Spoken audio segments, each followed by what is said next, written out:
Hi hello నమస్తే అండి. Welcome to Dharani rangoli channel. ఇంకే ముగ్గుతో వచ్చింది అనుకుంటున్నారా?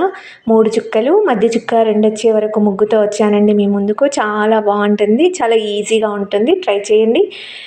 చాలా చిన్న ముగ్గు, చాలా చక్కగా ఉంది, చాలా బాగుంటుంది ముగ్గు. ఇలాంటి ముగ్గులు మన ఛానల్లో చాలా ఉన్నాయండి. ఛానల్లోకి వెళ్ళి చూడండి. నా ముగ్గులు కనుక మీకు నచ్చితే లైక్ చేయండి, మీ ఫ్రెండ్స్కి షేర్ చేయండి, అలాగే సబ్స్క్రైబ్ చేసుకోండి ఫ్రెండ్స్. ప్లీజ్ ఒక్క లైక్ చేయండి, అలాగే కామెంట్ కూడా పెట్టండి. వీడియో చివరి వరకు చూడండి ఫ్రెండ్స్. Thank you.